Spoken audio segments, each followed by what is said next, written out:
नमस्कार दोस्तों, मैं बलवीर चौधरी आप सभी का जॉब एंड जीके पर स्वागत करता हूं। दोस्तों, आज का वीडियो राजस्थान पुलिस के एग्ज़ाम की दृष्टि से बहुत ही महत्वपूर्ण रहने वाला है और मैंने आपको बताया भी था कि मैं लास्ट टाइम में आपके लिए महत्वपूर्ण चीज़ें डालूंगा। तो इसी कड़ी में ये पहला वीडियो है। छोटा सा ही वीडियो रहेगा और बहुत ही महत्वपूर्ण रहेगा। क्योंकि जो राजस्थान पुलिस के जो सी पार्ट है उसके अंदर 10 नंबर के सवाल पूछे जाएंगे और वो सारे के सारे दोस्तों एक पीडीएफ मात्र में से ही आने वाले हैं।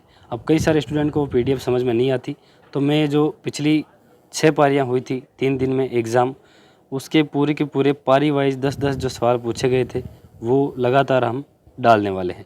तो आप रेगुलर जो 6 के 6 वीडियो है उनको ज़रूर देखें। क्योंकि एक तो आपके 60 सवाल हो जाएंगे कवर इससे, तो जो आपके 10 सवाल आपकी पारी में पूछे जाएंगे उसमें से 7 से 8 सवाल सीधे सीधे इसमें से पूछे जाएंगे।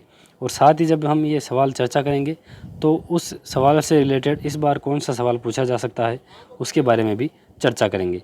और ये बिल्कुल प्रश्न आपके रिपीट होंगे, तो इनको आप अच्छे से क्लियर कर लीजिए। तो शुरुआत करें उससे पहले दोस्तों, अगर आप इस चैनल पर पहली बार हो तो चैनल को सब्सक्राइब जरूर कर लीजिए, क्योंकि आपको बिल्कुल कम टाइम के अंदर ये जो छोटा सा वीडियो रहेगा, वैसे ही आपको आगे भी छोटी छोटी वीडियो के माध्यम से महत्वपूर्ण जानकारी आपको मिलेगी। साथ ही अपना Telegram channel job and GK search करके ज्वाइन कर लेना, वहाँ इसकी पीडीएफ आपको मिल जाएगी। ठीक है दोस्तों, तो पहले प्रश्न पर चर्चा करते हैं। दहेज निषेध अधिनियम 1961 के अनुसार दहेज की कितनी स्थितियाँ बताई गई है। अब दहेज निषेध अधिनियम का एक तो आपको ये ध्यान में रखना है कि दहेज निषेध अधिनियम 1961 के अंदर बनाया गया था, सबसे महत्वपूर्ण चीज़। अब उसके बाद में दोस्तों बात करते हैं कि कितनी स्थितियां इसके अंदर बताई गई है। तो दोस्तों इसके अंदर 3 स्थितियां बताई गई है। वो कौन कौन सी है, जैसा कि मैंने बताया आपको क्वेश्चंस के साथ हम चर्चा करेंगे।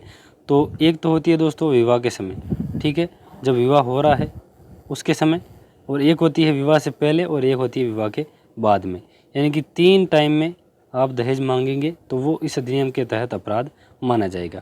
ठीक है, दहेज से विवाह से पहले, विवाह के समय और विवाह के बाद में। तो इसका राइट आंसर 3 हो जाएगा। दूसरे सवाल पे चलते हैं। आईपीसी की धारा 354 का मुख्य मुद्दा महिलाओं से जुड़े किस अपराध को उजागर करता है। 354 दोस्तों, एक मैं 2 मिनट का वीडियो डालूंगा, उसमें पूरी धारा ट्रिक के माध्यम से आसानी से, केवल 4 अक्षरों का शब्द है, उसी के द्वारा आपको याद हो जाएगी।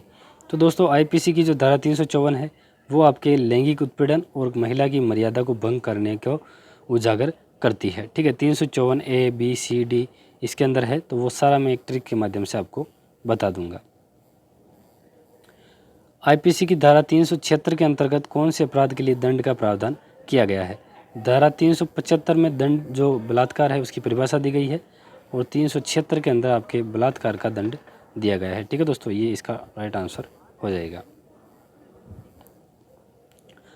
स्वयं को किसी व्यक्ति, समूह, समुदाय के विरुद्ध उन्हें किसी प्रकार की शारीरिक या मानसिक चोट पहुंचाने के लिए जानबूझकर किए गए शक्ति के प्रयोग को क्या कहा जाता है। तो बिल्कुल आसान सवाल है, जैसा कि आप देख रहे हैं।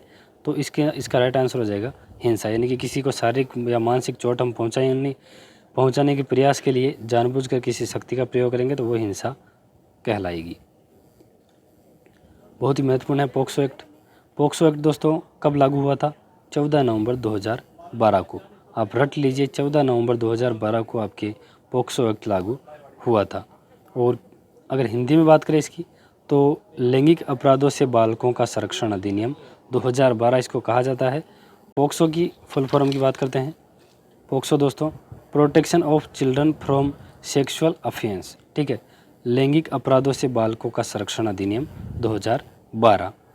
अब बात करते हैं दोस्तों किशोर न्याय अधिनियम के तहत विशेष किशोर पुलिस इकाई का गठन किस स्तर पर किया गया है।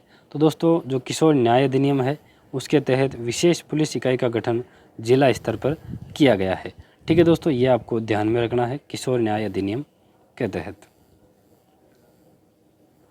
बालक एवं किशोर श्रम प्रतिषेध एवं विनियमन अधिनियम की धारा 3 के तहत कितने वर्ष के बालक से किसी भी प्रकार के जोखिम वाले क्षेत्र और बिना जोखिम वाले क्षेत्र में काम करना संज्ञेय अपराध है।